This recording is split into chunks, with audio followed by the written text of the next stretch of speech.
kuya. Oh, ang hirap talaga. Ang hirap magbuntis po mga kabayan. Mag-antay ka ng 9 na buwan bago ka manganak. Dapat mga kabayan, nasa loob ako ngayon ng hospital. Nung dahil araw na nga ng aking panganak, kailang ang sakit ng tiyan ko at ang sabi ng doktor ay kailangan ko muna maglakad-lakad, no, para mapuno yung panubigan at puputok at lalabas na to yung aking dala-dala. Grabe. Ay, Diyos ko, pinagpawisan ako. Ang hirap talaga mga kabayan. Ang hirap talaga na maglibor, no? Sabi ng doktor, C2 pa lang, sumalayo pa lang. Kailangan maging C3, no? Bago tayo manganak, kaya maglakad-lakad muna tayo. Ganyan talaga pag naglibor po mga kabayan. Mahirap.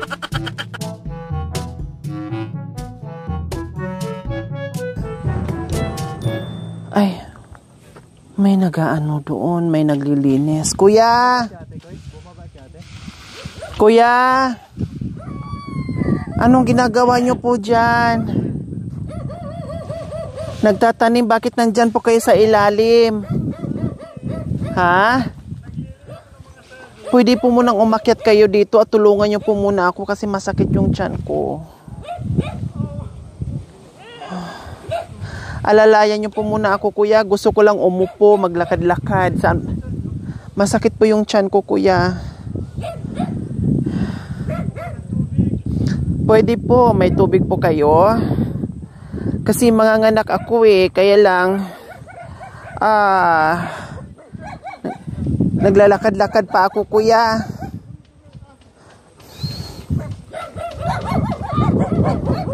Ang cute naman ng bahay nyo.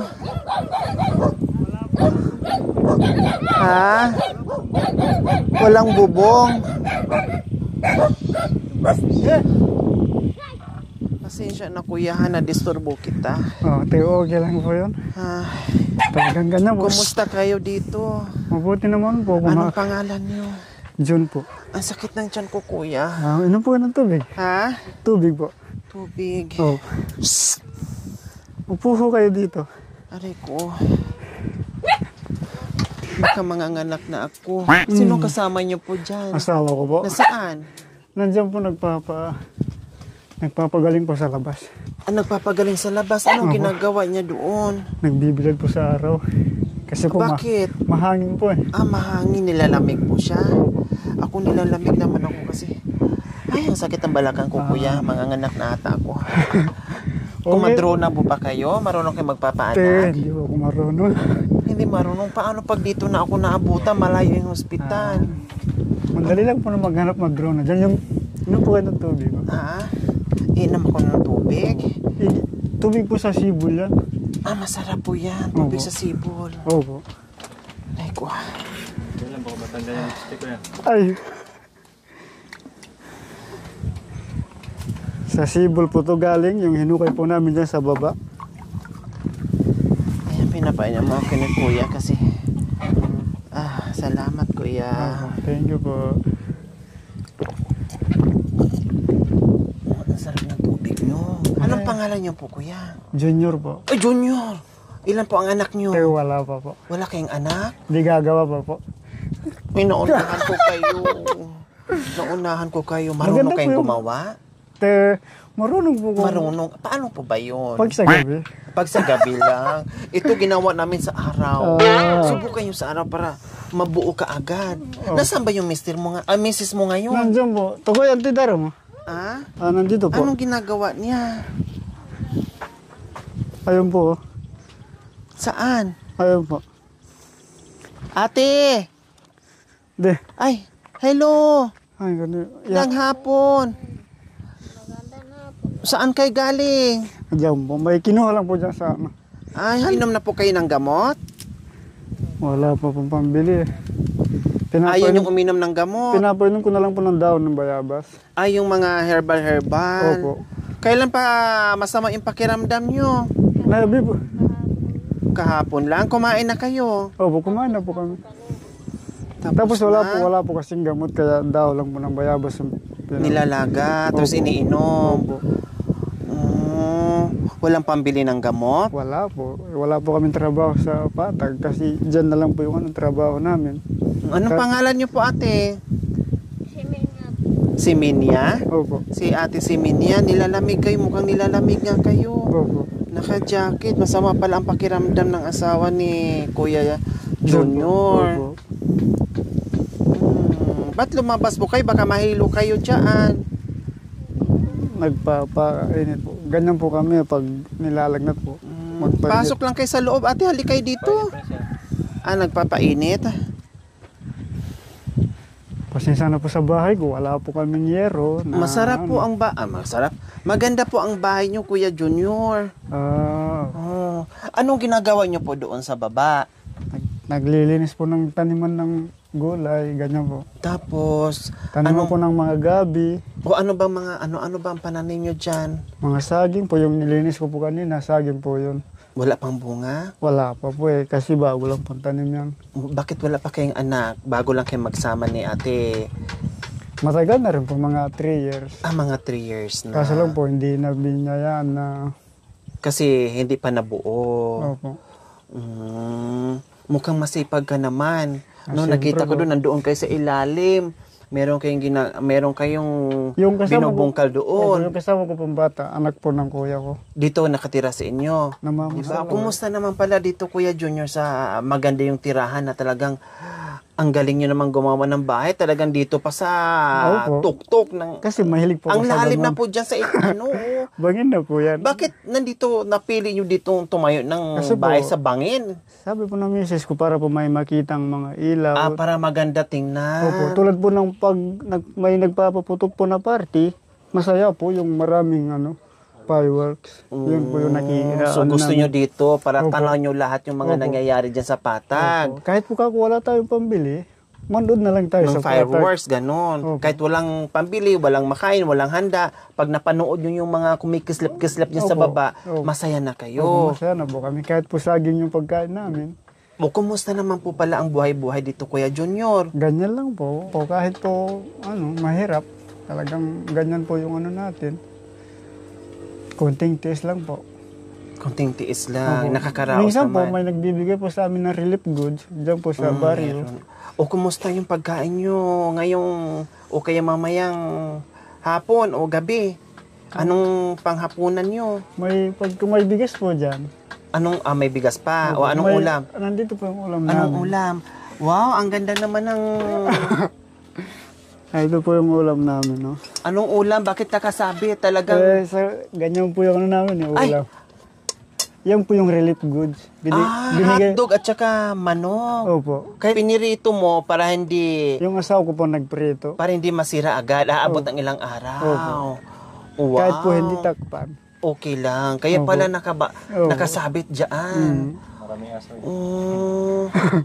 Diba mga kabayan, kung wala silang relief goods na ganito na binibigay, wala din silang... Kuya, katulad nito, anong ginagawa nyo? Bukod doon sa Bukod po doon sa pagtatanim, anong ginagawa nyo? Anong trabaho? Bukod po sa pag-aani, naggagapas po kami ng kugon, gagamitin po dito. Saan? Sa baba? Doon po sa kabila. Sa kabilang bundok? Doon po sa kabilang bundok.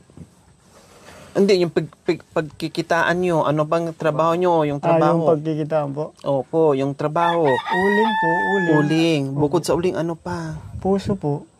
Namumuso kayo dito? Saan naman? Doon po sa kabila, yun po yung maraming saging-saging banda po dito. Doon. So, ayun po mga kabayan, titinan ko lang po mga kabayan ha. Tinan nyo po yung bahay nila. Nandito po talaga sa pinakatuktok. Ayun po yung pinamumusuan namin, ayun po. Ayan. Tapos po mga kabayan, na dyan, pasyalan na daw, may nakikita akong mga sasakyan na dumadaan dyan, mga ATV. Diba, ang lalim nandoon, ang lalim po mga kabayan. Kahit may mga tubig dyan, may dumadaan ng mga sasakyan, mga ATV. So, iikot po dyan. So, dito yung bahay nila. No, grabe. Ang lamig nga dito, kaya ngayong asawa ni Kuya, hindi tayo makakausap kasi may sakit, masama yung pakiramdam. Lilalamig, kaya nagpapainit sa labas. Dahil napapansin ko kay ate talagang mahina kasi masakit yung kasakasuhan niya, trangkaso nga po yan.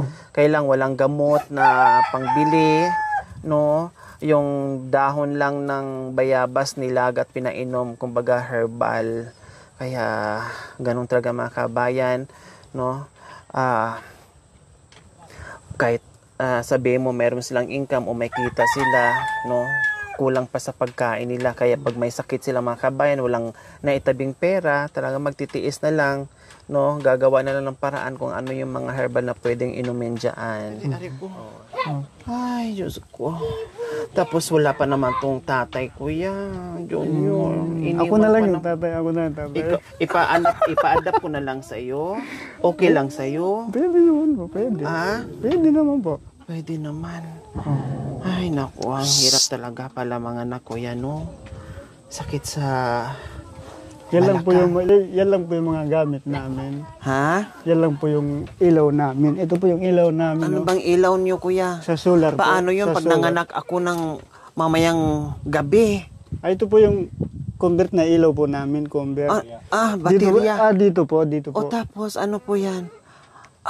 Ay, tamang-tama, Kuya, pag nanganak ko. Kailangan ko yung tali, Kuya, dalhin niyo po dito. Panghila natin. Ayan. Ito po yung ginagamit namin pag namumuso. Ayan ang gamit natin pag namumuso. Pambuhat po ng puso. Kahit po isang sako, mabubuhat. Ngayon po, Kuya, gawin po na natin panghila yan. Kasi mahirap ako pag nanganak. Pang 10 na tong anak ko, pero nahihirapan pa rin ako. Pag tinali ko na yung ulo, hilain mo na, ha? Pikit lang muna kayo para hindi nyo makita yung ulo. Pisilin nyo muna yung tiyan ko, Kuya. Para lalayan nyo muna ako, aray. Ibaba nyo po. Aray, dalawang kami, Kuya. Hindi yan siya madala. Ipikit. Dilat nyo yung mata nyo para makita nyo yung... Aray, Kuya. Malapit na, hila na. Alalay na, hila na. Aray,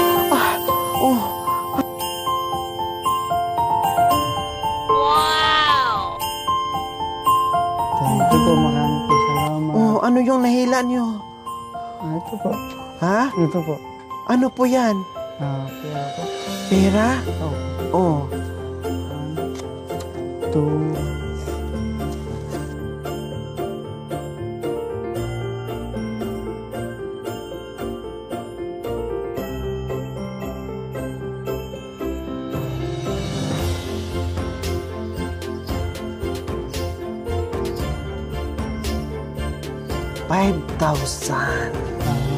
Marami pong salamat sa inyo kasi pangbayad ko sana yan sa panganganak ko.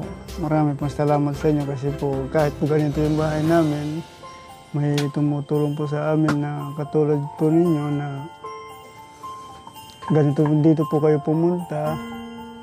Kahit po ganito yung bahay ko na hindi pa po kompleto, marami pong salamat. Masaya kayo sa regalo? Opo. Masaya na po kami dito. May pambili na pong gamot sa misis ko. Hindi na po ako uutang bukas. Bili mo kaagad, ha, para makainom si misis mo, ha. Ibili mo ng gamot. Tapos pagkain nyo sa Pasko, pagkain nyo sa Bagong Taon, kasi sabi mo tuwing Pasko wala kayong handa kundi yung pagkain nyo saging at nanonood kayo sa saya doon sa Kapatagan. Sige, Kuya, dahil napagod na ako sa aakyat dito, matulog na ako.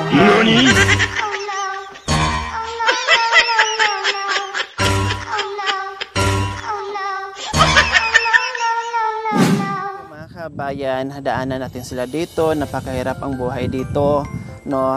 Lahat naman ginagawa ni Kuya Junior, namumuso, nagtatanim, at ang linis naman dito mga kabayan. Nakita naman natin kung anong ginagawa niya kanina bago natin siya makausap, no? At nag-uuling minsan, tumatawid doon sa pinakamalayong kabundukan, sa kabila po mga kabayan, no, para manguha ng mga kalakal at ibenta, no. Sa ngayon nga po mga kabayan, nagkasakit yung kanyang misis, no, tinitiis ng kanyang misis yung nararamdaman, nahihilo, nilalamig, kaya nasa labas, no, dahil sobrang lamig dito mga kabayan, mahangin. walang pambili ng gamot. So talagang marunong ang Panginoong Diyos mag-utos sa atin kung saan tayo hahakbang papunta doon sa mga taong tulad nila nangangailangan. Kaya deserve po talaga nila, no? Bagkos hindi sila nabiyayaan ng anak dahil 3 years pa sila nagsama, pero kahit pa paano ay lumalaban sa buhay, nakikibaka para may pangkain, makaraos sa araw-araw. Ako, Kuya James. Salamat po, James. Ayan. Thank you po. Bigay nyo po na napunta po kayo dito sa ganitong buhay namin po na nagtatanim lang po na kung ano, mga saging lang po, gabi, kamuting kahoy lang po ang ano namin. Maraming salamat po, Sir James Lindon Belly from Florida. Maraming salamat po sa ganito ang puso. No, naway ipagpalain po tayo ng Panginoong Diyos araw-araw. Naway ibigyan po tayo ng kalakasan ng katawan sa araw-araw. Naway ibigyan po tayo ng mahabang buhay pang sa ganon. Marami pa tayong mapasaya na tulad nila. Salamat po, Kuya James. Marami po salamat sa binigay po ng tulong. Ano po kami sa Pasko, may pambili na po na umamay ng gamot po ng misis ko. Yun lang po. So ayan po, Sir James Lindon Belly. No, maraming salamat po talaga sa walang sawang pagmamahal dahil ang dami nating papasaya tuwing buwan ng pagmamahalan at pagbibigayan. Maraming salamat.